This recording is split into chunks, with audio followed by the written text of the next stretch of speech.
Chers amis, chers lecteurs de Carmin, bonjour. Je suis extrêmement heureux de vous présenter l'entretien qui va suivre. C'est l'entretien avec un auteur majeur du XXe siècle. Il s'agit de Warren Farrell, docteur de sciences politiques, et qui est l'auteur de 3 livres que nous allons faire chez Carmin. Tout d'abord, cette année, au mois de septembre-octobre, paraîtra Le mythe du pouvoir masculin, qui est un livre fondamental des mouvements dits masculinistes. Je dis bien dit masculiniste parce que Warren Farrell, vous allez le voir, est un monsieur extraordinaire, d'une extrême douceur et d'une extrême intelligence. Et il a un parcours étonnant. Il va bientôt avoir dans un mois 83 ans. Donc il a parcouru le siècle, il a connu le féminisme américain de l'intérieur, alors pas le féminisme extrémiste, marxiste, autodestructeur et destructeur, mais un féminisme libéral, celui qui était structuré autour de Betty Friedan, et il était un des rares hommes à faire partie du comité directeur de l'association féministe qui s'appelait NOW, National Organization for Women, une organisation féministe de première importance aux États-Unis, avant de s'apercevoir que les féministes ne cherchaient pas l'égalité, mais en fait le pouvoir et la suprématie, ce qui l'a amené à revoir ses thèses et ses idées, et ayant un parcours de chercheur scientifique qui était bien sûr focalisé sur les données, sur les enquêtes empiriques, avant d'arriver à des conclusions, il a repris ses enquêtes et il est allé voir donc l'envers du décor, et cela a donné un livre extrêmement important qui s'appelle Le mythe du pouvoir masculin. Le sous-titre, c'est Comment l'homme est le sexe jetable, comment les hommes sont le sexe jetable. Et donc, nous sommes très heureux de vous dire que nous avons acheté les droits de ce livre, et pas seulement. Le livre qui va suivre l'année prochaine de Farrell sera Roommate to Soulmate, et puis un dernier livre très important, The Boys Crisis, la crise des garçons, un livre qu'il a co-signé avec John Gray, l'auteur du fameux best-seller Les hommes viennent de Mars, les femmes viennent de Vénus. This book and your new book in The Boy Crisis, and I would certainly recommend people who are interested in this sort of thing to go out and pick it up. It's full of facts, and it's concentrating on something that's of crucial importance. Mais c'est un livre un peu moins axé sur la vie de couple que sur les problèmes que connaissent les hommes, les jeunes hommes, les garçons dans le monde contemporain. C'est un livre extrêmement important sur la condition masculine, un sujet dont on ne parle jamais. Et donc, nous sommes très fiers chez Carmin de vous annoncer que cette année, donc, nous allons publier dans le cadre du cycle L'héroïsme et ses coups, ce livre de Warren Farrell, ce livre fondateur, Le mythe du pouvoir masculin, et que donc l'an prochain, nous publierons les 2 autres. Voilà, donc sans plus attendre, je vais donner la parole à Monsieur Farrell, avec qui nous avons eu, Mos Maïroum et moi-même, un entretien de plus d'1 heure. Et voilà, nous sommes très heureux de vous partager tout cela. Merci encore pour votre soutien. Il est essentiel parce que sans votre soutien direct, on ne pourrait pas faire ces livres. Cela coûterait véritablement trop cher de passer par le circuit des libraires classiques, même si bien sûr nos livres sont disponibles en librairie. Sans les campagnes de pré-vente, cela serait impossible. Merci encore, et n'oubliez pas que vous avez jusqu'au 7 juin pour participer donc au cycle L'héroïsme et ses coups, dont fait partie le livre de Farrell dont on va parler dans l'heure qui suit. Bonne écoute et à très bientôt. Dr Farrell, bonjour. Chers auditeurs, nous sommes ravis de vous le présenter. Dr Farrell, l'auteur de notre livre, celui de notre prochain ouvrage. Nous vous enverrons Le mythe du pouvoir masculin, l'un des 4 livres que nous prévendons dans ce cycle consacré à l'héroïsme.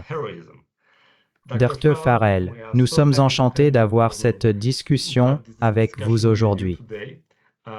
Vous êtes un héros de la liberté d'expression et de la libre pensée. Vous êtes vraiment l'une de ces figures qui nous avons inspirés à faire ce que nous faisons aujourd'hui chez Carmin. Et oui, nous sommes ravis d'avoir cette conversation avec vous, d'autant plus que c'est le 5e anniversaire de cette petite maison d'édition et que votre livre nous permettra de franchir le cap des 10 ouvrages publiés par Carmen. Dr. Farrell, vous êtes né pendant la Seconde Guerre mondiale et vous avez beaucoup de choses à nous dire sur le féminisme, le masculinisme et les problématiques masculines. Tout d'abord, je veux rassurer notre public. Vous venez d'un milieu scientifique, n'est-ce pas? Vous avez étudié les sciences politiques dans les années 60. Pouvez-vous nous parler un peu de votre parcours éducatif et des événements de votre vie qui vous avaient apporté à cette carrière? Oui, mon doctorat est en sciences politiques de l'Université de New York. Et quand j'étais à l'Université de New York, le mouvement féministe est apparu et je m'y suis intéressé. J'ai changé le sujet de ma thèse pour en faire une étude très scientifique mesurant à quel point les attitudes et comportements pouvaient changer après la lecture de littérature féministe. Puis ils ont aussi créé des groupes d'hommes et j'ai observé à quel point les attitudes et comportements changeaient ou non quand les gens rejoignaient ces groupes. L'un des pavis a été profondément transformé était un certain John Lennon, dont je ne savais même qu'il avait rejoint mon groupe. Il est arrivé juste après que je l'ai créé et il a appris dans le groupe à s'autogérer. Cela l'a amené à prendre 5 ans pour élever son fils, car il avait raté cette expérience avec son premier fils et en était très déçu. Donc, je me suis profondément impliqué dans la politique du féminisme. Puis j'ai rejoint le conseil d'administration de la National Organization for Women à New York. Et je suis, je crois, devenu le seul homme élu 3 fois au conseil de la NUBU à New York. Ensuite, j'ai commencé à donner des conférences dans le monde entier sur les questions féministes et l'importance du féminisme. Un jour, au Japon, une femme s'est approchée de moi après une de mes conférences, une enseignante, et m'a dit « Ce que vous avez dit sur les femmes et le féminisme m'a vraiment fasciné, mais, dans ma classe, les garçons ont plus de problèmes que les filles. » J'ai ensuite entendu la même chose en Australie, puis au Canada. Ma sœur, qui est enseignante, m'a raconté que lorsque les parents de certains garçons de sa classe divorçaient, ces garçons ont commencé à beaucoup plus mal réussir qu'auparavant.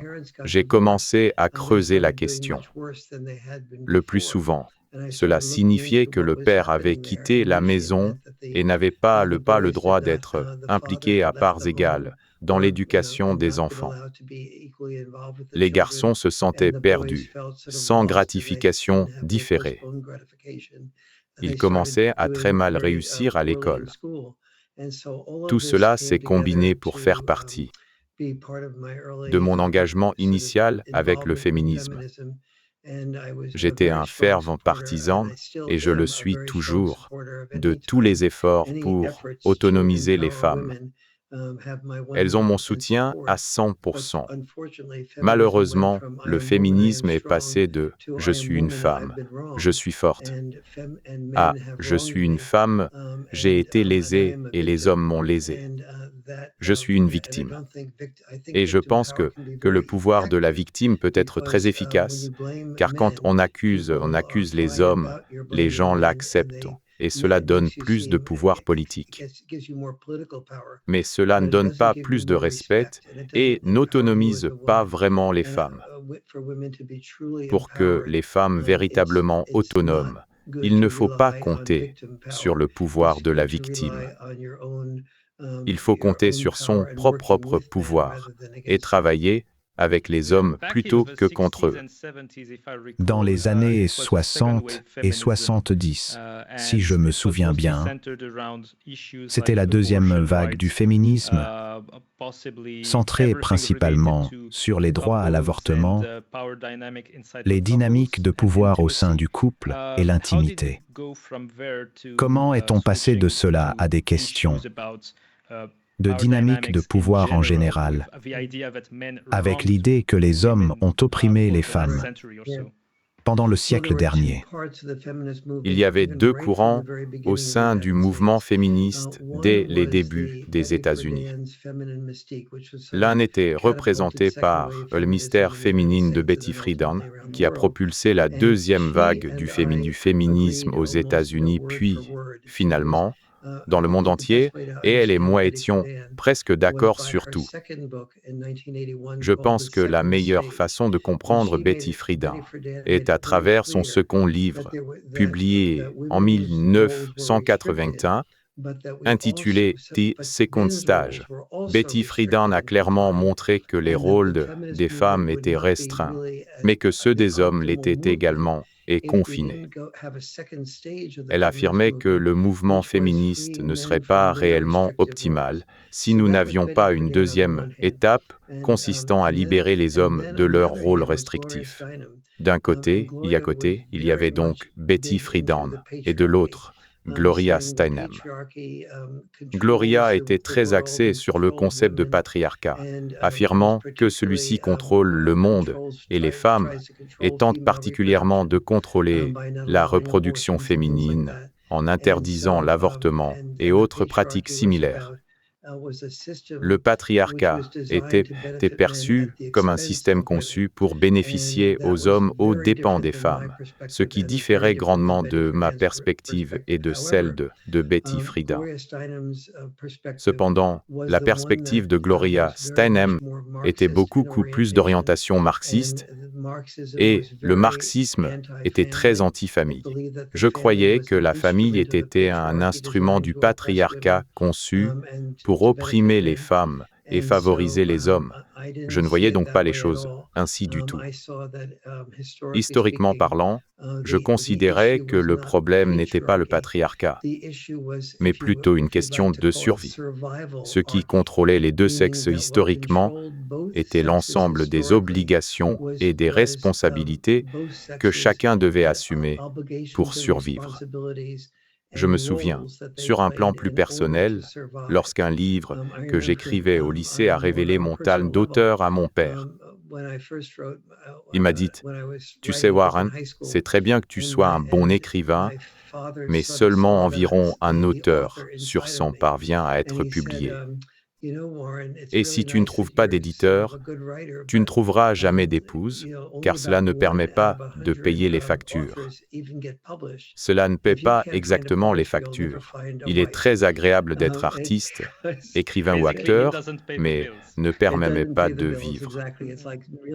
Si vous ne pouvez pas payer vos factures, vous ne pourrez jamais subvenir aux besoins d'une famille et aucune femme ne s'intéressera à vous. C'est ainsi que j'ai commencé à apprendre cela. En ce qui concernait les droits, mon père disait « N'utilise pas le mot « droits ». Personne n'a de droits. Quand on grandit, on a deux choses, des responsabilités et des obligations, mais on n'a pas de droits. Les droits sont pour les enfants. C'est un langage d'enfant. J'ai commencé à réaliser qu'historiquement, aucun sexe n'avait de droits. Les deux sexes avaient des responsabilités et des obligations. Les femmes avaient la responsabilité de risquer leur vie, d'enfanter et de passer leur existence à élever des enfants.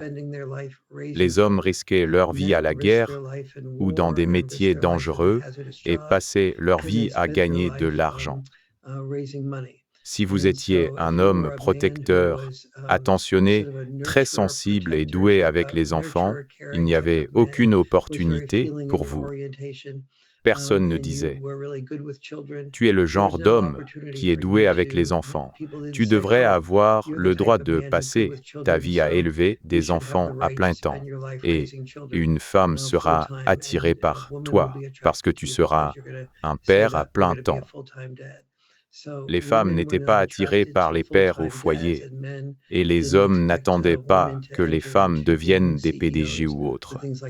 Les deux sexes avaient leur rôle, et ces rôles étaient restreints non seulement pour les femmes, mais aussi pour les hommes. Nous avons plongé directement dans les thèmes du livre que nous allons traduire et publier. Je suis ravi, mais je voulais prendre un moment pour expliquer la situation à notre public.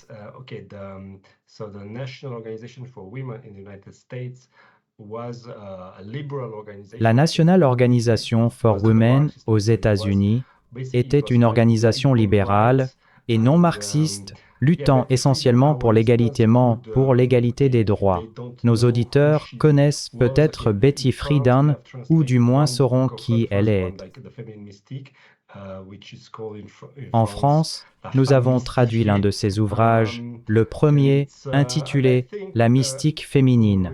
Le second livre dont nous venons de parler n'a pas encore été traduit. Peut-être le ferons-nous un jour, mais il ne l'a jamais été.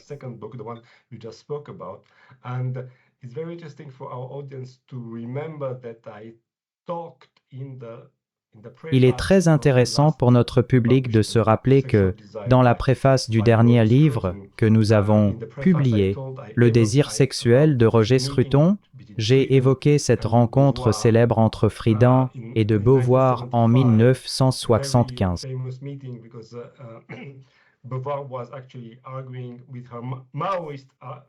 Lors de cet échange, Beauvoir défendait, avec une mentalité maoïste, l'idée que les femmes ne devraient pas rester au foyer pour élever des enfants, prônant la destruction de tout rôle social selon une logique de révolution chinoise.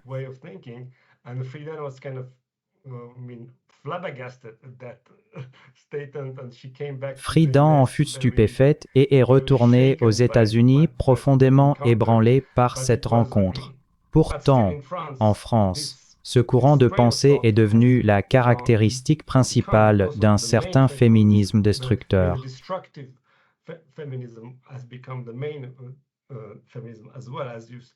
Malheureusement, ce n'est pas le courant modéré de Friedan qui a remporté la guerre culturelle, pour le moment.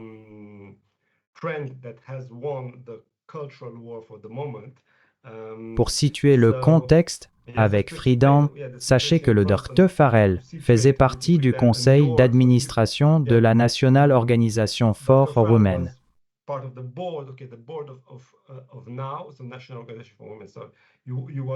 Elle a été élue pour lutter pour l'amélioration de la condition des femmes, et non pour le suprémacisme féministe.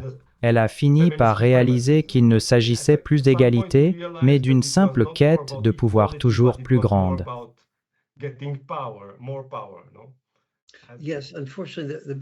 Oui, malheureusement, l'orientation féministe de Betty Friedan visait en quelque sorte la liberté des deux sexes. Elle mettait l'accent sur les femmes, mais elle était très ouverte à ce que chacun puisse être plus libre dans son rôle. Personne n'a vraiment atteint le niveau de ce que je disais, à savoir qu'il ne devrait pas y avoir un mouvement pour les femmes ou un mouvement pour les hommes, mais plutôt un mouvement de libération des genres. L'objectif était de célébrer la possibilité de nous libérer mutuellement de nos rôles rigides, une perspective qui n'était possible que dans les nations plus riches, au sein des classes moyennes et supérieures. Car, dans ces classes aisées, le besoin de survie était déjà assuré, alors que pour survivre, il était utile aux deux sexes d'avoir des rôles rigides, puisque la seule priorité était simplement de pouvoir vivre. Mais à mesure que les conditions de vie s'améliorèrent, on a commencé à augmenter ses attentes et à vouloir plus de liberté.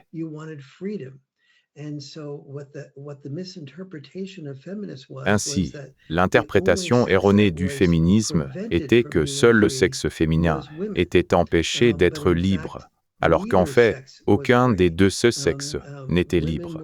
Les femmes étaient restreintes, comme je l'ai mentionné, et les hommes étaient limités à ces rôles. Personne ne disait cela, moi je le disais, et Betty était un peu plus lente sur ce point jusqu'à ce qu'elle écrive la deuxième étape. Néanmoins, pour moi, il s'agissait d'éduquer le monde autant que possible. Par exemple, lorsqu'un centre de recherche majeur appelé Pew Research s'entendait à interroger des hommes travaillant à plein temps en leur demandant si ils préféreraient travailler ou être avec leurs enfants à plein temps. 49% des pères travaillant à plein temps ont déclaré qu'ils préféreraient être à plein temps avec leurs enfants. Or, cette question n'avait même pas été posée aux hommes jusqu'à récemment. Ce n'est que depuis environ 8 ou 9 ans que l'on pose cette question aux hommes et que les gens ouvrent la porte en demandant s'ils se considéreraient comme plus heureux de cette façon. Nous ne demandions pas aux hommes ce qu'ils aimeraient faire.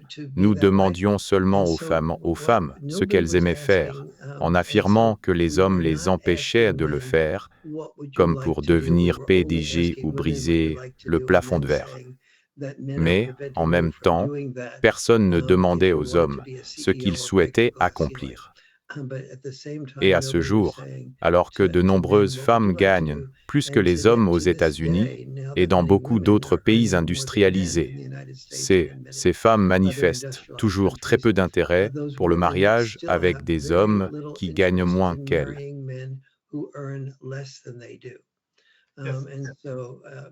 C'est l'une des choses que nous devons affronter, le sexisme des femmes, car lorsqu'elles gagnent de l'argent, ce qu'elles veulent réellement de la part des hommes, c'est s'assurer qu'ils gagnent autant ou plus, ce qui constitue en réalité l'objectification ultime des hommes. Vous avez inventé une très belle expression pour décrire cette manière de considérer les hommes en les qualifiant d'objets de réussite. C'est comme s'ils étaient le symétrique des objets sexuels pour les femmes.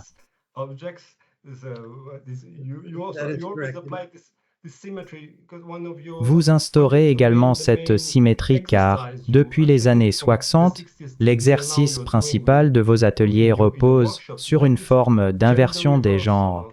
Cela passe notamment par l'utilisation de concours de beauté.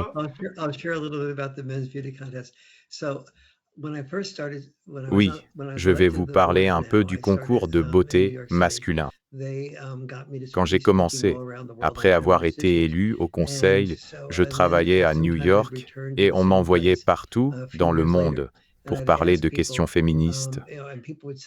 Parfois, je revenais au même endroit quelques années plus tard et les gens me disaient « Votre discours était génial ». Je leur demandais alors « Qu'avez-vous retiré de ma présentation ? Qu'est-ce qui a changé dans votre vie grâce à moi ?» La plupart du temps, tout le monde bégayait car personne ne pouvait me dire que ce soit avait changé dans leur vie à la suite de mes interventions. J'ai donc réalisé qu'il ne suffisait pas de recevoir des compliments. Si votre vie n'a pas été améliorée par mes présentations, alors pourquoi est-ce que je parle ? J'ai alors commencé à créer des moyens pour que les hommes et les femmes se mettent à la place l'un de l'autre. Je disais à mon public, chaque femme participe à un concours de beauté chaque jour de sa vie. Si vous êtes un homme ici présent et que vous écoutez ma présentation, je ne veux pas que vous écoutiez seulement mes mots. Je vous invite à participer au concours de beauté quotidien auquel les femmes participent J'ai donc invité tous les hommes sur scène et dans les allées, et j'ai encouragé les femmes à les regarder sous l'angle du désir sexuel pour crier ce qu'elles préféraient chez eux, que ce soit leurs fesses ou autre chose. Les femmes l'ont fait, et les hommes concouraient pour être parmi les 6 finalistes de ce concours de beauté quotidien auquel les femmes sont confrontées. À la fin du processus, les hommes me disaient des choses comme « C'est vraiment bizarre, car j'avais l'impression de n'être valorisé que pour mon corps alors qu'ils faisaient tout pour attirer l'attention sur leur physique. Je me sentais hypocrite de faire cela, et pourtant, les femmes applaudissaient en disant « Oui, c'est exactement ce que nous ressentons. » D'un côté, nous essayons d'attirer l'attention sur nos corps, mais de l'autre, nous sommes en colère que la seule chose que l'on regarde chez nous soit notre physique, sans jamais nous interroger sur nos valeurs, nos pensées ou nos idées, et sans que nous soyons respectés pour cela. J'ai alors dit, maintenant que les hommes ont expérimenté le concours de beauté côté quotidien des femmes, je veux que les femmes expérimentent le concours quotidien des hommes, qui consiste à être un objet de réussite. J'ai demandé à toutes les femmes de s'asseoir selon leurs revenus actuels ou ce qu'elles prévoyaient de gagner dans 5 ans si elles étaient étudiantes. Celles qui prévoyaient d'être médecins ou avocats s'assillaient au premier rang, tandis que celles qui prévoyaient d'être artistes ou écrivains s'assillaient au fond. J'ai ensuite demandé à tous les hommes de regarder ces femmes et j'ai dit, maintenant, je vais vous demander d'imaginer que votre rôle sera d'élever des enfants à plein temps et que vous voulez que ces enfants aillent dans de bonnes écoles et vivent dans de bons quartiers. Si vous choisissiez une femme du premier rang, la chance était grande qu'elle gagne assez d'argent pour permettre cela. Mais si vous choisissiez une femme du fond, il serait presque impossible de donner les meilleures opportunités de vie à vos enfants. Les femmes du fond étaient souvent les plus attirantes, mais je devais vraiment travailler dur pour que les hommes se consentiment aux femmes du premier rang. J'ai donc dit, les femmes, votre travail est de courtiser l'homme qui vous attire physiquement, ce qui correspondait généralement aux 6 finalistes du concours de beauté. J'ai dû faire beaucoup d'efforts pour encourager les femmes à aller vers ces hommes. Et bien qu'elles aient fini par essayer, les gagnants du concours avaient souvent une douzaine de femmes en compétition pour eux. À la fin du processus, certaines femmes m'ont dit « C'est incroyable ». J'ai commencé à dire à ces hommes « Je veux vraiment que vous veniez au restaurant avec moi ce soir. Je viendrai vous chercher dans ma Porsche. » Pourtant, je n'avais pas de Porsche. Et je ne pouvais pas me permettre le meilleur restaurant. Je me surprenais à exagérer mes moyens pour ne pas être rejeté. Certaines femmes ont dit que cela les affectait, mais d'autres continuaient la compétition. J'en ai même vu une prendre un homme par le bras pour l'épartir des autres femmes. Si un homme m'avait fait cela, je l'aurais traité de brute et j'aurais parlé de harcèlement sexuel. Pourtant, jusqu'à ce jour, quand j'utilisais le mot « brute », je visais un homme, mais aujourd'hui, c'était moi la brute en jouant le rôle masculin, en exagérant qui j'étais et ce que je pouvais payer. J'ai même eu l'audace de l'écarter physiquement des autres femmes. Si un homme avait fait cela, j'aurais été furieuse, et pourtant, c'est ce que je faisais à un homme. Fort de ces expériences, je rencontre encore aujourd'hui des hommes qui ont vécu cela il y a 30 ou 40 ans et qui se souviennent de cette expérience de se mettre à la place l'un de l'autre. C'est ainsi que j'ai commencé ma carrière dans la formation aux communications de couple, apprenant aux gens à accepter les critiques personnelles sans devenir défensifs. J'ai publié un livre intitulé « De partenaire de rôle à âme sœur », dont vous voyez l'image sur le mur derrière moi. Cela m'a permis de réaliser comment faire pour que les deux sexes s'écoutent. Et j'ai fini par développer une méthode permettant aux deux sexes d'entendre les critiques personnelles de leur partenaire sans se mettre sur la défensive. Bien que cela soit biologiquement peu naturel, ce fut le début de mon cheminement vers cette découverte. Quand j'ai lu l'introduction de votre livre, et parce que vous avez écrit une préface pour expliquer un ouvrage environ 25 ans après sa publication initiale, cela m'a ouvert les yeux.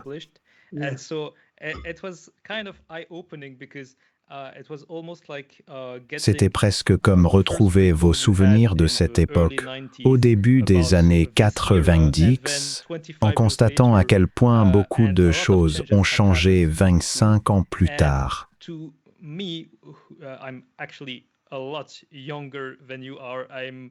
Pour moi, qui suis bien plus jeune que vous et j'ai au début de la trentaine, cela semble presque trop beau pour être vrai, pour être honnête.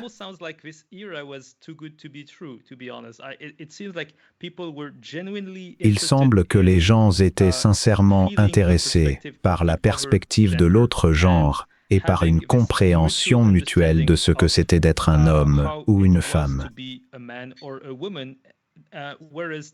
Alors qu'aujourd'hui, cela ressemble davantage à une bataille, voire à une guerre, avec un fossé immense où les gens ne s'intéressent plus au point de vue de l'autre. Ils s'enferment dans leur propre perspective et ne suivent sur les réseaux sociaux que des comptes du même genre qu'eux. Comment sommes-nous passés de cette époque d'intérêt mutuel et de curiosité à quelque chose qui ressemble davantage à une guerre? En fait, je pense que oui. Tout d'abord, vous avez raison et, deuxièmement, c'est profondément triste. Je pense certainement qu'une partie de la cause réside dans l'intelligence artificielle et les réseaux sociaux, car lorsque vous intéressez à une perspective, on vous en nourrit davantage, puis encore plus, et avant même de vous en rendre compte. Vous finissez par croire que c'est la seule perspective possible. Cela a certainement contribué à creuser l'énorme fossé entre la gauche et la droite. Aux États-Unis, des personnes comme moi, qui étions ce que nous appelons des libéraux classiques, diront des choses comme « Je n'ai pas quitté la gauche, mais la gauche m'a quitté » et certains membres de l'extrême droite ressentent la même chose. Ainsi, nous avons des gens qui ne s'écoutent plus du tout et qui n'entendent que des perspectives qui sont désormais les leurs uniquement. Dans les ateliers de communication de couple que j'anime, il existe un intérêt mutuel pour l'homme et la femme.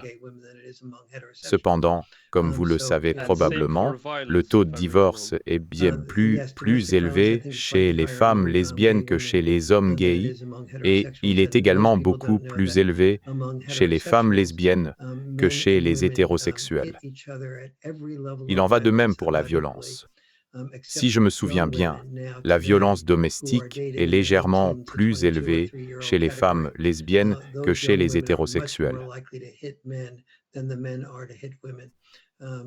La plupart des gens ignorent qu'au sein des couples hétérosexuels, les hommes et les femmes s'infligent des violences à tous les niveaux de manière presque égale, sauf pour les jeunes femmes âgées de 18 à 22 ou 23 ans, qui sont beaucoup plus susceptibles de frapper les hommes que l'inverse. C'est un sujet un peu différent, mais dans mes ateliers de communication de couple, les partenaires ont une motivation réelle pour apprendre à s'entendre avec votre sexe ou le même sexe. Grâce à cette motivation, je peux apprendre aux gens à surmonter le plus grand défi qui soit. Historiquement, lorsqu'on était critiqué, cela représentait un ennemi potentiel. Et il était donc vital de tuer l'ennemi avant qu'il nous tue, ou du moins de ne pas l'écouter pour ériger nos défenses. Pourtant, être sur la défensive n'est pas bénéfique pour l'amour. Ce qui est essentiel pour l'amour, c'est d'être capable d'écouter la critique et de l'associer à une opportunité d'être aimé. Mais cela nécessite un changement évolutif. La clé de ce changement réside dans l'apprentissage de la modification de notre état d'esprit biologique naturel. Passer de la défensive à une attitude où l'on fait comprendre à son partenaire que peu importe ce qu'il ou elle dit, aussi déformé ou colérique que cela puisse être, si vous êtes capable d'accueillir cela comme faisant partie de l'histoire de la personne que vous aimez, votre partenaire se sentira plus aimé et plus en sécurité avec vous, et donc vous aimera davantage. Il y a donc une immense motivation à écouter son partenaire.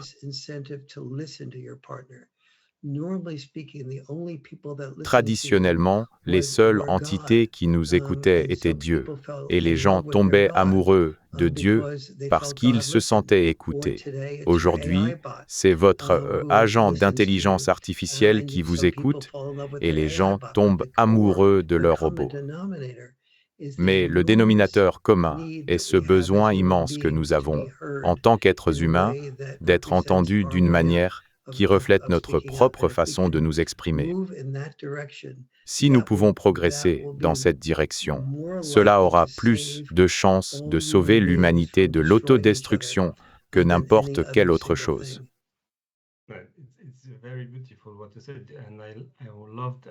Ce que vous avez dit est très beau et j'ai beaucoup aimé. Nous parlons maintenant du livre que nous publierons l'année prochaine, From Roommate to Soulmate, ainsi que de l'effort que vous avez consacré à cet ouvrage sur la discipline et l'art d'aimer.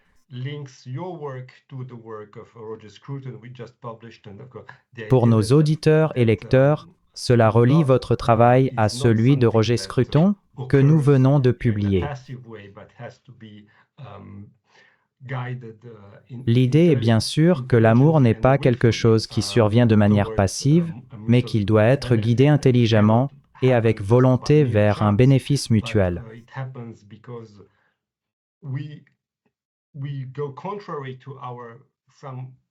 Cela ne peut pas arriver par simple hasard.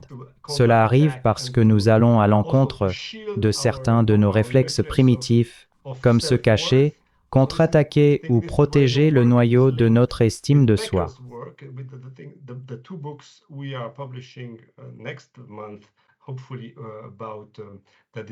C'est aussi là que votre travail rejoint celui de Becker, avec les 2 livres que nous publierons le mois prochain, portant sur le déni de la mort et la naissance du sens.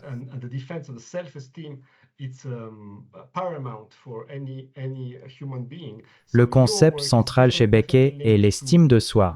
Cette importance de l'estime de soi et sa défense sont primordiales pour tout être humain. Votre travail est donc indéniablement lié à celui de ce grand anthropologue, car vous partagez la même vision. C'est pourquoi je suis si heureux de réunir ces livres et de montrer que, sur les mêmes sujets, les grands esprits s'exprimant de manière plus ou moins similaire, mais avec une approche différente.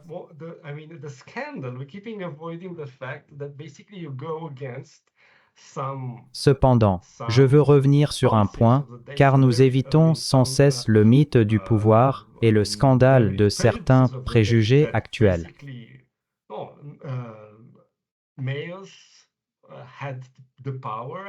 Nous évitons le fait que vous allez à l'encontre des idées reçues qui prétendent que les hommes, ayant le pouvoir, ont opprimé les femmes depuis l'époque des Néandertaliens, faisant d'elles des victimes éternelles, devant payer le prix.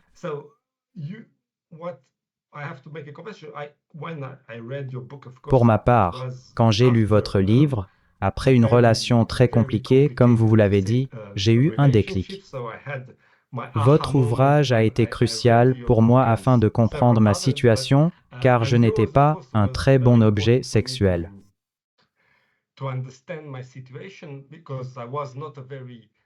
Je pensais qu'une relation pourrait fonctionner sans que je sois un excellent partenaire sexuel, et j'en étais conscient, mais je croyais avoir trouvé une femme qui ne recherchait pas cela. Cependant, il y avait aussi la pression des pères et de la famille. Je sais que ce n'était pas seulement sa décision, car les autres disaient « Tu es avec cet homme alors que tu aurais pu être avec celui-là. »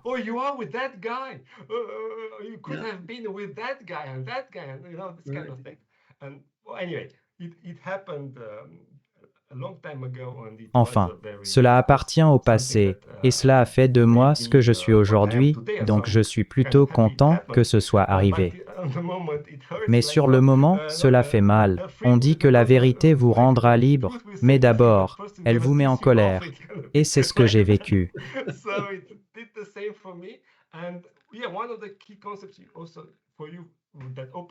L'un des concepts clés de votre livre qui m'a ouvert les yeux, et je pense qu'il le fera pour nos lecteurs, est l'explication selon laquelle les hommes ont été le sexe jetable.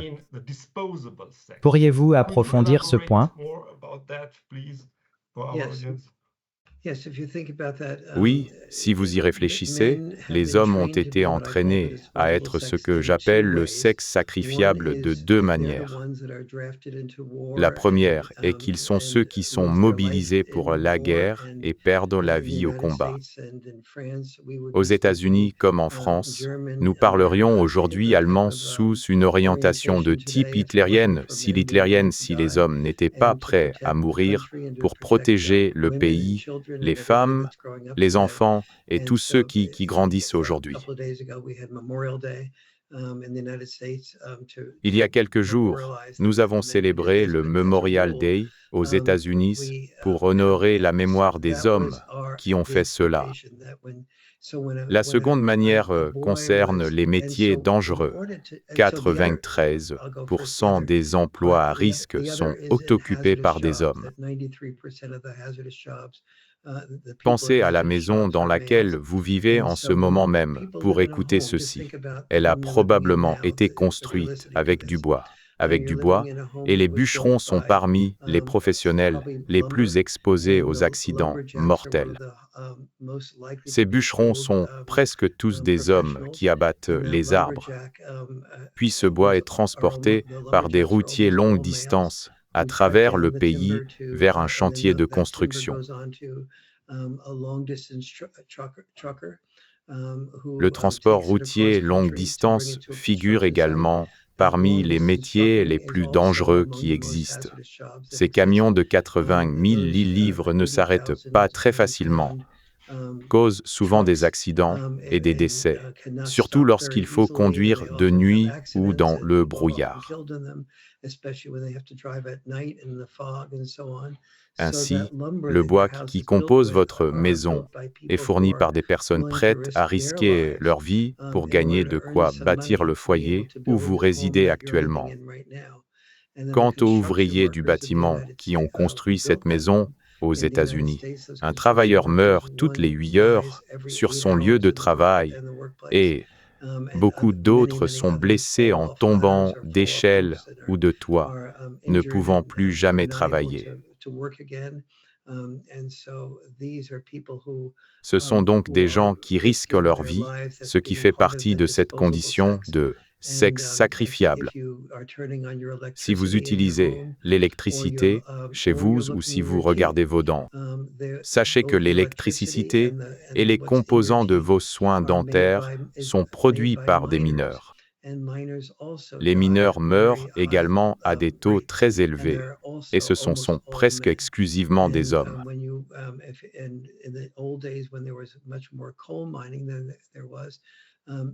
Autrefois, lorsqu'il y avait beaucoup plus d'exploitation de charbon, les hommes formaient leurs fils à descendre dans les mines, et ils mouraient souvent bien plus tôt que prévu à cause de la maladie du poumon noir. Il y a aussi les pompiers. Aux États-Unis, la plupart sont des volontaires, et c'est également le cas en France. Réfléchissez-y. Un pompier volontaire s'expose à des substances toxiques que nous savons aujourd'hui être mortelles et qui peuvent abréger sa vie bien plus tôt.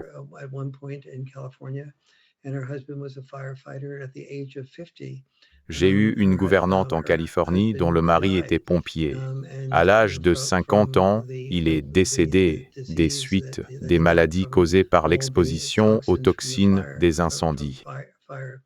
On peut dire que les hommes sont prêts à mourir sans même être rémunérés pour cela. Pourquoi faisons-nous cela? Parce que nous voulons être admirés et respectés. On dit souvent que les femmes sont tournées vers le soin et les relations, tandis que les hommes recherchent le succès et la réussite.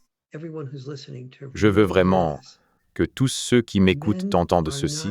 Les hommes ne recherchent pas le succès et la réussite pour eux-mêmes. Ils cherchent à être aimés. Mais nous avons le sentiment de ne pouvoir être aimés qu'à condition d'être performants et de réussir. Notre but est d'être aimé, tout comme votre objectif est d'être aimé et respecté.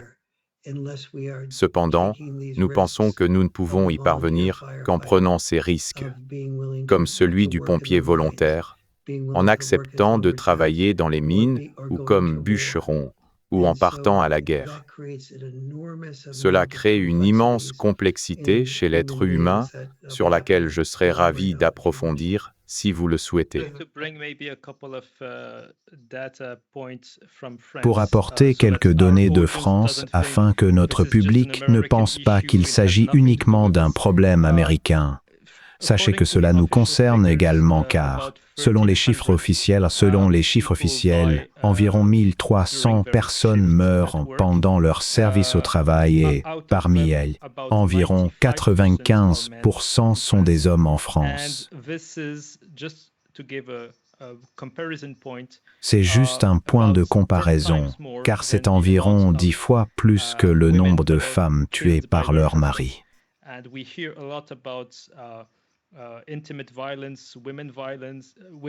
On parle beaucoup de violence intime et de la violence faite aux femmes en France, mais on n'entend jamais parler de personnes tuées sur un chantier ou pendant leur service. Il est donc intéressant d'apporter ces chiffres pour comparer. Oui, les données sont très intéressantes et sont pratiquement les mêmes partout dans le monde. Partout dans le monde, ce sont les hommes qui occupent les emplois dangereux. C'est aussi l'un des préjudices majeurs causés par le mouvement féministe, dont je parle dans Le mythe du pouvoir masculin, que d'avoir présenté la violence domestique comme étant principalement exercée par les hommes sur les femmes. Il existe désormais plus de 200 études portant sur la violence domestique entre hommes et femmes, ainsi qu'entre femmes et hommes. Dans ces 200 études, et pour le mérite de certaines féministes, lorsque les premières sont parues montrant que les hommes et les femmes se frappent, se donnent des coups de poing, se lancent des objets et s'infligent des blessures graves ou s'entretuent avec une fréquence presque égale. La quasi-totalité des féministes a affirmé qu'il en était autrement, soutenant que les hommes sont bien plus violents envers les femmes que l'inverse. Pourtant, beaucoup de ces féministes étaient des femmes qui ont reproduit ces études, et chacune d'entre elles a trouvé pratiquement la même chose, que les hommes et les femmes se frappent avec une intensité similaire.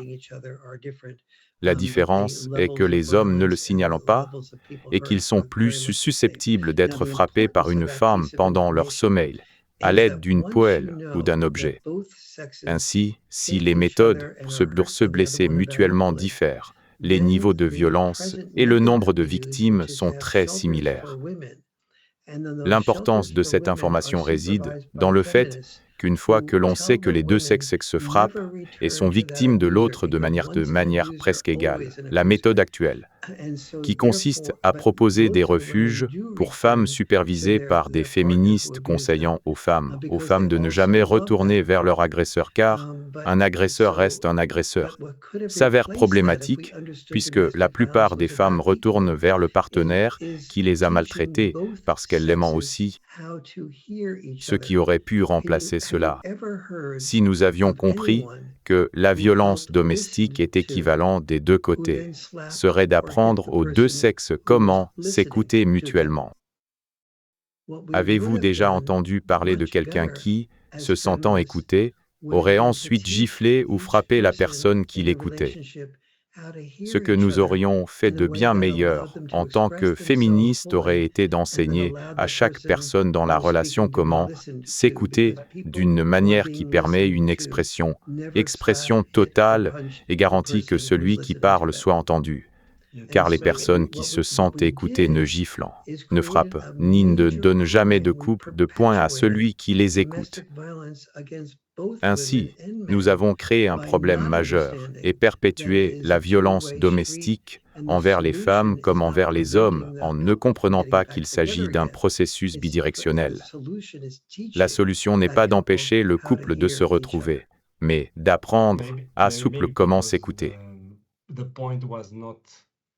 Peut-être que le but n'était pas de rendre les gens heureux, mais plutôt que l'objectif de l'activisme était de faire perdurer le problème au lieu de le résoudre.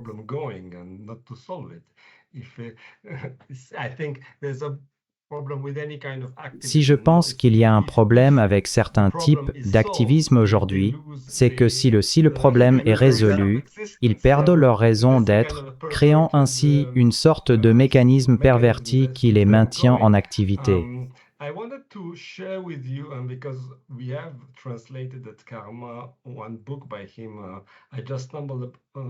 Je voulais partager avec vous, et comme nous avons traduit l'un de ses livres chez Carmine, je suis tombé sur une citation de Chesterton qui s'insère parfaitement dans ce que vous avez décrit.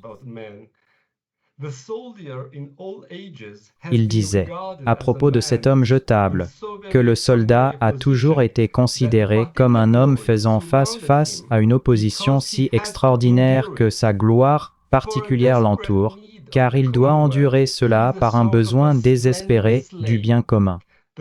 Il est une sorte de magnifique esclave, la nation qui lui retire les droits humains les plus ordinaires, tente de lui offrir, en guise de compensation, la légende militaire, sans quoi il ne serait qu'un simple esclave.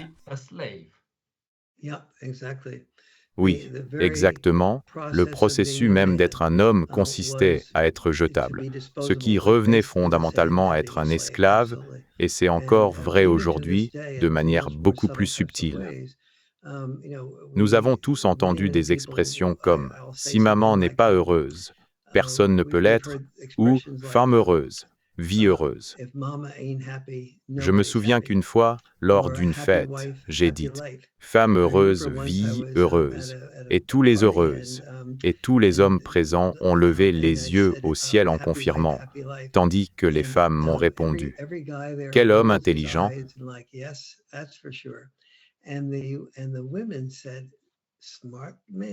Les femmes n'étaient pas en désaccord avec moi. Je me rappelle même que certaines ont dit « écoute-le, mon chéri, c'est un expert en relations conjugales ». Ainsi, nous parlons de domination masculine, alors qu'en réalité, dans la vie quotidienne, si maman n'est pas heureuse, personne ne l'est, et nous cherchons tous le bonheur.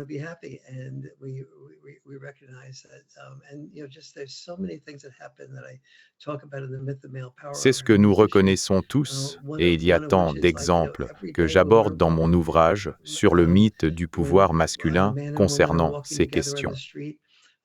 Par exemple, chaque jour lorsqu'un homme et une femme marchent ensemble dans la rue, si une menace survient, l'homme cherchera presque toujours à risquer sa vie pour protéger la femme.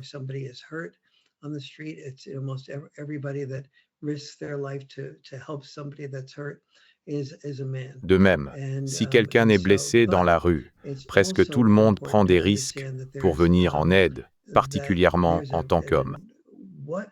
Cependant, il est crucial de comprendre que le fait que les hommes soient considérés comme jetables est extrêmement dangereux pour eux.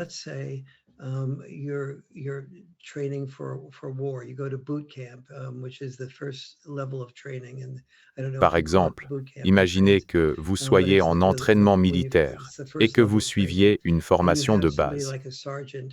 Si un sergent faisait un commentaire antisémite et que vous osiez protester parce que cela vous blesse, il se contenterait de rire et de vous ordonner de faire 20 pompes. That was an anti-Semitic comment, and I'm Jewish. I was hurt by that. The sergeant, what would he do? He would laugh at you, tell you to do 20 push-ups. Pourquoi agirait-il ainsi?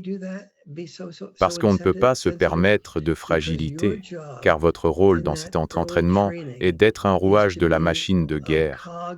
Si une roue grince en se plaignant, la machine fonctionne moins bien. That's complaining, it doesn't work as well. Your job is to train yourself to die, to train yourself to be disposable. Votre mission est de vous entraîner à mourir, à accepter d'être jetable. C'est là le point crucial.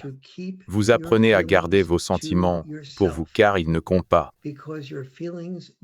Ou pire encore, si vous les exprimez, vous perdrez le respect des autres hommes. If your feelings are expressed, you will lose the respect of other men, and if your vulnerability is De même, si vous montrez votre vulnérabilité, vous perdrez le respect des femmes. Beaucoup disent aimer les hommes vulnérables, mais dès que la vulnérabilité s'installe réellement, elles ont tendance à perdre leur respect, même sans le vouloir.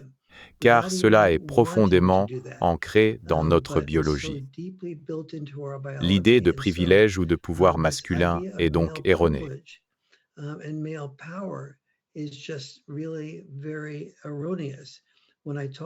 Quand je parle de pouvoir masculin, je devrais parler du vrai pouvoir, le contrôle sur sa propre vie. En apprenant à devenir un homme, on n'apprend pas à contrôler sa vie, mais plutôt à gagner de l'argent que d'autres dépensent souvent, tout en mourant plus prématurément.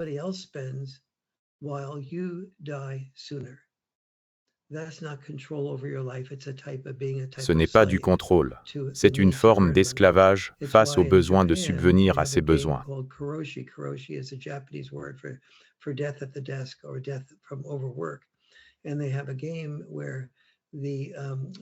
C'est pourquoi au Japon, il existe le concept de karoshi, qui signifie la mort par surmenage ou le décès au bureau.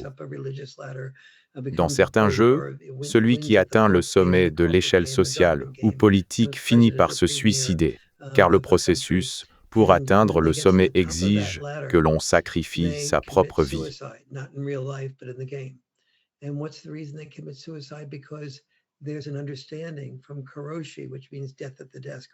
On finit par devenir un humain qui fait plutôt qu'un être humain, et en cessant d'être un être humain, on commet en réalité un suicide de son véritable moi.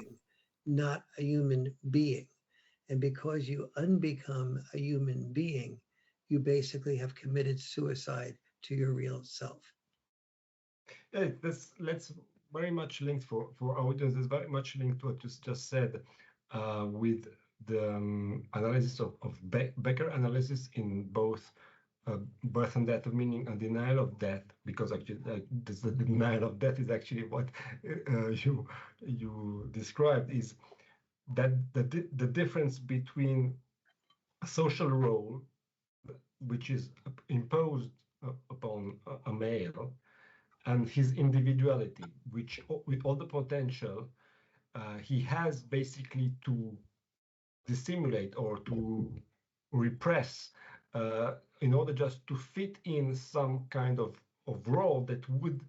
Pour notre public, faisons un lien direct avec ce que vous venez de dire concernant l'analyse de Becker sur le sens de la naissance et de la mort ainsi que sur le déni de la mort.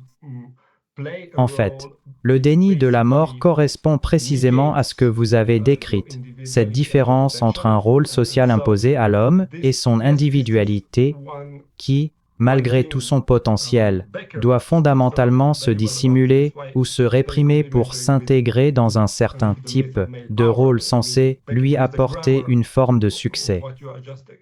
Autrefois, on appelait cela l'aliénation. C'est le fait de devoir jouer un rôle qui nie fondamentalement votre individualité et votre potentiel. C'est un point essentiel, et Beckett en parle d'ailleurs très bien, ce qui rend son travail très complémentaire avec le mythe du pouvoir masculin. Beckett fournit la structure même de ce que vous expliquez plus précisément concernant les rôles de genre. Ce que j'ai aimé dans ce livre, c'est que vous avez souligné ce qui a été une véritable révélation. Comme vous l'avez dit, la libération des femmes, en évoquant Betty Friedan, et le problème qui n'a pas de nom, consistait à dire que les femmes étaient coincées dans leur rôle et ressentaient un malaise sans savoir pourquoi, car cela ne leur suffisait pas. Pour résumer l'idée de Betty Friedan, le problème qui n'a pas de nom était que le rôle social de femme au foyer, d'épouse aimante et dévouée, ne suffisait pas à l'épanouissement. La libération consistait donc à s'affranchir du rôle imposé par la société, celui d'être une bonne épouse, une bonne cuisinière ou une bonne mère. Ainsi, pour les femmes, la diversité des possibles était ouverte, mais comme vous l'avez souligné, il n'y a pas eu de libération symétrique pour les hommes vis-à-vis de leur rôle d'objet de réussite. Quoi qu'il en soit, on ne s'est pas penché sur cette symétrie. Nous avons libéré les femmes de leur rôle, mais qu'en est-il des hommes? Les hommes peuvent-ils être libres ou acceptés dans ce sens? Bien sûr, ils sont techniquement toujours libres, mais seront-ils acceptés s'ils ne cherchent pas à devenir des objets de réussite? Oui, je résume donc bien l'essentiel de votre propos. C'est très important et il est crucial de comprendre que le rôle des hommes comporte une subtilité particulière.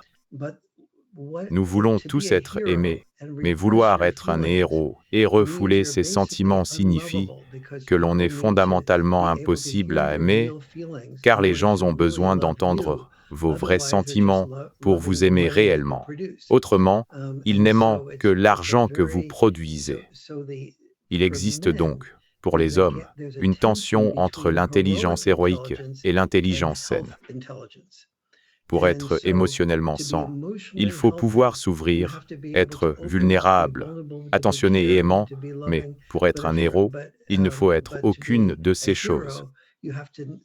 Ainsi, la façon dont les hommes étaient aimés consistait à être des personnes qui ne sont pas très aimables. La façon dont les femmes étaient aimées passait par l'attention et l'amour, ce qui est bien plus libérateur que d'être aimé en étant quelqu'un de peu aimable.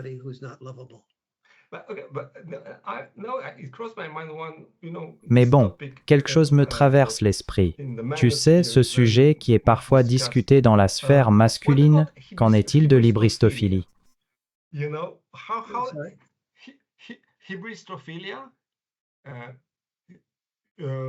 Cette tendance chez certaines femmes à être attirées par les prisonniers ou les criminels.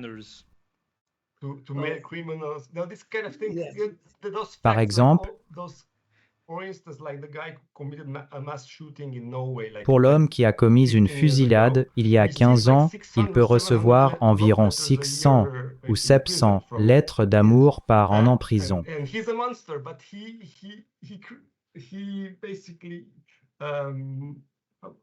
C'est un monstre, mais il attire une certaine catégorie de femmes car, sans ses crimes, il ne serait pas connu.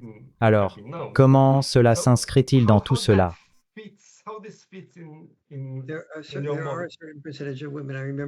Il y a un certain pourcentage de femmes Je me souviens quand j'étais au lycée, où certaines femmes très attirantes étaient attirées par le gars en blouson de cuir, celui qui avait une moto et qui dégageait une force brute. Ce sont là les manifestations primitives de la force et du pouvoir. Un certain pourcentage de femmes tombent amoureux de ces versions destructrices du pouvoir, contrairement à d'autres qui préfèrent des hommes destinés à devenir avocats ou médecins. Ces derniers ne manifestent pas leur puissance de cette manière destructive. La plupart des femmes tombent amoureuses de ce type d'hommes, mais il existe un certain pourcentage de femmes, souvent moins instruites, qui sont attirées par cette bravoure et cette force, même lorsqu'elles sont orientées de façon très destructrice.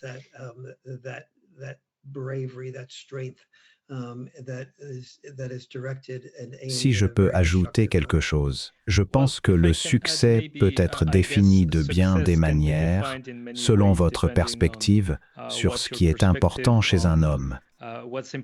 On pourrait définir le succès par la célébrité. Par exemple, l'homme qui aurait commis un massacre ou une fusillade serait au moins célèbre.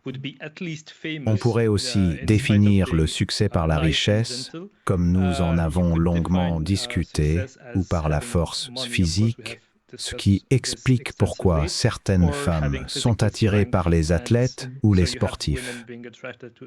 Je suppose donc que l'idée de succès est une catégorie très large qui contient de nombreuses sous-catégories.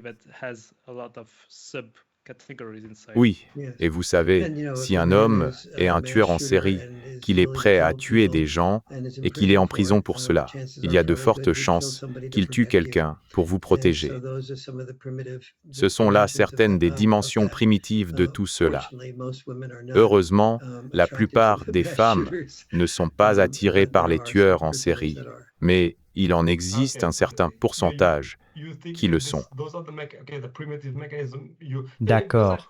Donc vous pensez que ce sont là des mécanismes primitifs. Comme j'ai écouté vos conférences, je vois que d'un point de vue psychologique, vous avez tendance à reconnaître la psychologie évolutionniste.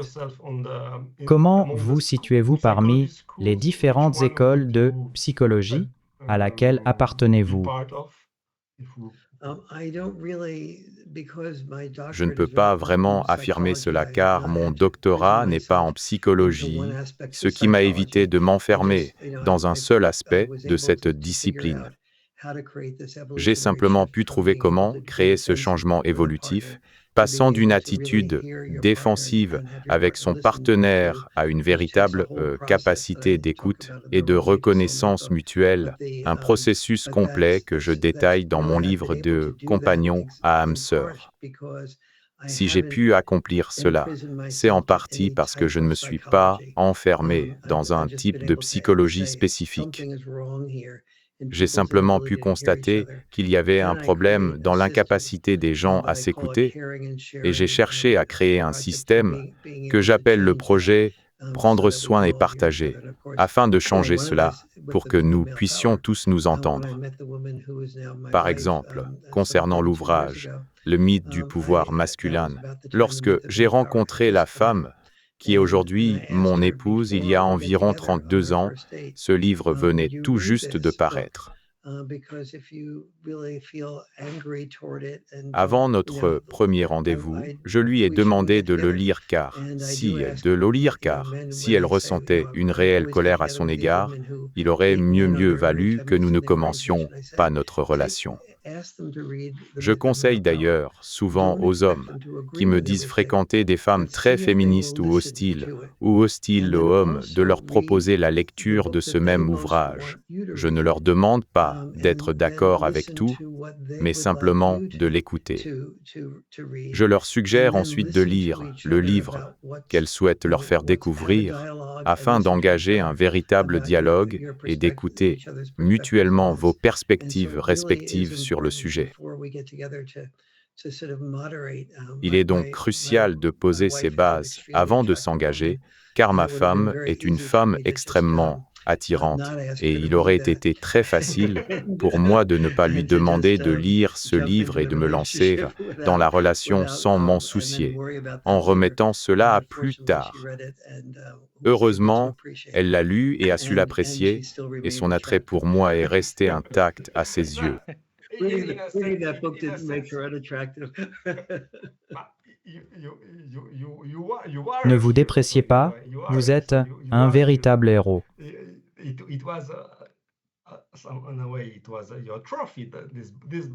D'une certaine manière, ce livre est pour vous comme un trophée.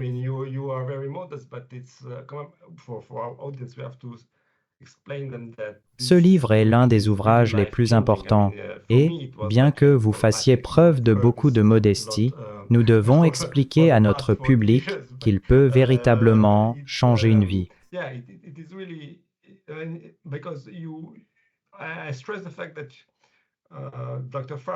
Pour ma part, comme cela a sans doute été dit de nombreuses fois au cours des 40 dernières années, il a eu un impact profond.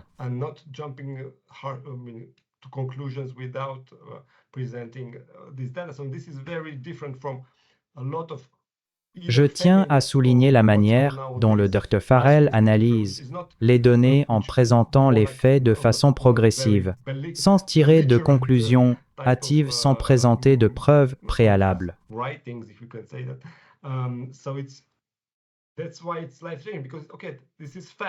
Cette approche se distingue nettement d'une grande partie de la littérature féministe ou de ce qu'on appelle aujourd'hui la littérature masculiniste, qui adopte souvent un ton beaucoup plus belliqueux.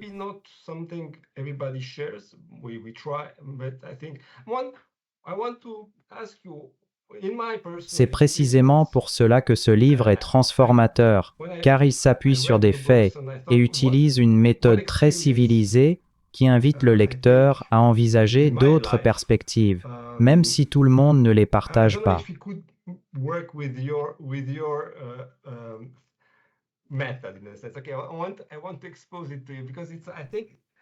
En m'appuyant sur mon expérience personnelle de lecture de vos ouvrages, j'aimerais vous poser une question en utilisant votre propre méthode. L'idée de se mettre à la place de l'autre sexe n'a-t-elle pas une limite physique, notamment en ce qui concerne la pulsion sexuelle?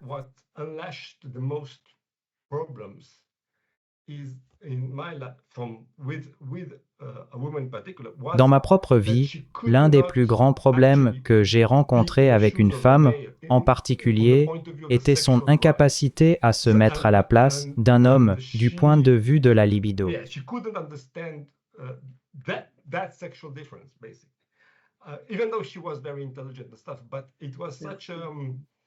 Malgré toute son intelligence, elle souffrait d'un blocage profond qui l'empêchait de comprendre ou d'interpréter cette différence sexuelle fondamentale.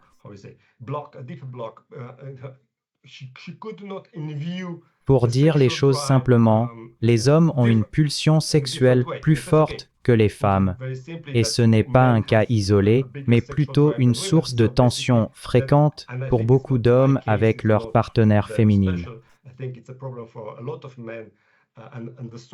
Et si je peux ajouter un autre point, je pense que les changements d'humeur cycliques chez les femmes sont assez difficiles à appréhender pour les hommes.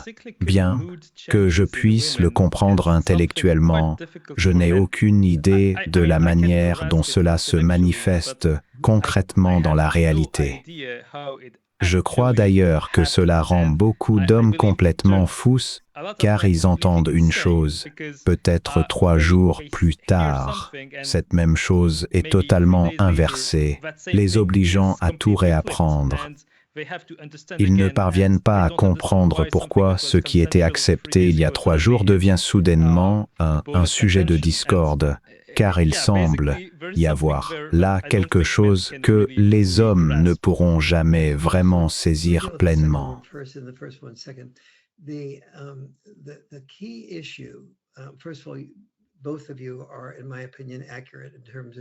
Permettez-moi d'aborder le second point avant le premier, car l'enjeu principal est le suivant.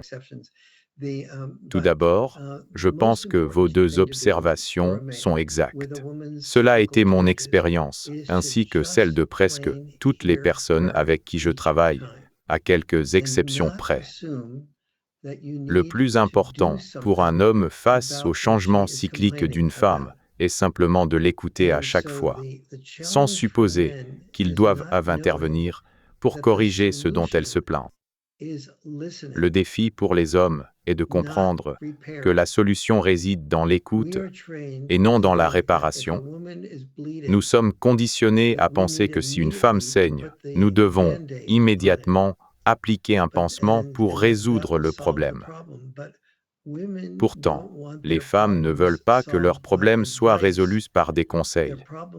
Elles ont besoin de pouvoir exprimer ce qu'elles traversent sans craindre d'aliéner quelqu'un ou de voir une personne s'empresser d'agir.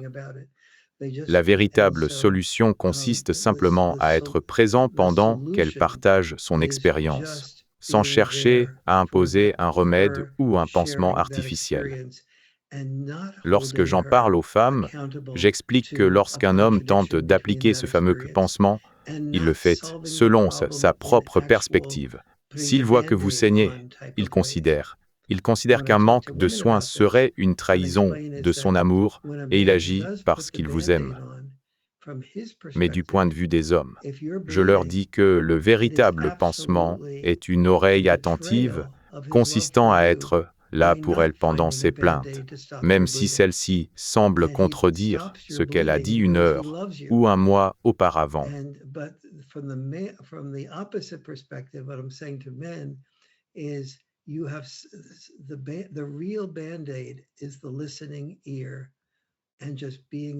Concernant la sexualité, il est crucial que les femmes comprennent que le désir sexuel plus marqué des hommes fait partie de ce qui vous rend si puissante et nous rend si vulnérables face à vous. Lorsque vous avez besoin de quelque chose et que vous devez le demander, cela signifie que vous, en tant que personne ayant un besoin, devez souvent payer un prix plus élevé pour l'obtenir. C'est une question d'offre et de demande. Et quand la femme représente l'offre et l'homme la demande, si quelque chose est très demandé, le prix augmente sans cesse. Lorsque votre sexualité féminine est très demandée par nous, nous avons souvent l'impression de devoir nous taire ou de devoir accomplir des exploits professionnels pour obtenir du respect.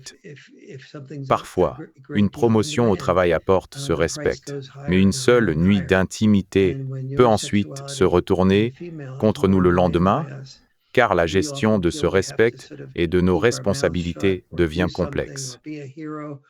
C'est pourquoi l'écoute mutuelle est une solution si vitale. Elle permet de comprendre que les différences entre nos désirs sexuels font partie intégrante de notre biologie.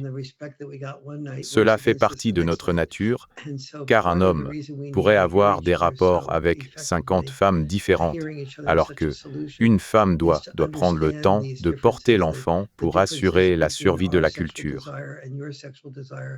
Are part of our biology. That's part of what is because we as men could have sex with 50 different women. Ces éléments sont purement biologiques et comprendre cela est essentiel. Une partie du mythe de la puissance masculine, tout comme une partie de notre impuissance, provient de notre désir plus intense pour votre sexualité et de notre addiction à votre beauté par rapport à ce que vous ressentez pour nous. Nous voulons voir vos seins bien plus que vous ne voulez voir notre sexe, et nous dépensons des milliards et des billions de dollars chaque année pour tenter de vous déshabiller. Alors que l'exposition d'une autre peut mener en prison, créant ainsi un immense pouvoir entre vos mains que les hommes ne possèdent pas.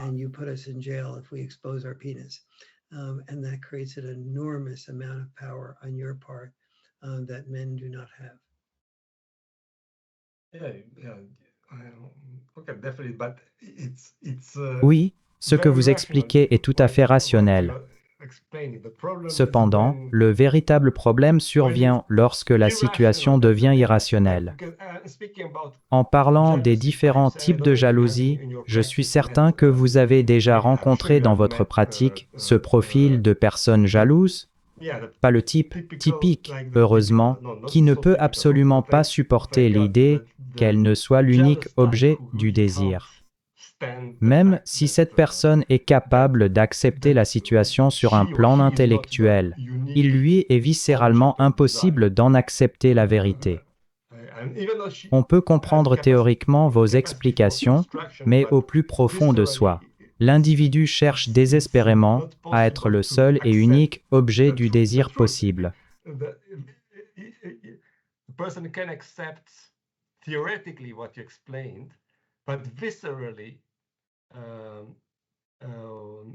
Vouloir être l'unique objet du désir est une problématique bien différente que le fait de désirer des rapports sexuels aussi fréquemment que son partenaire.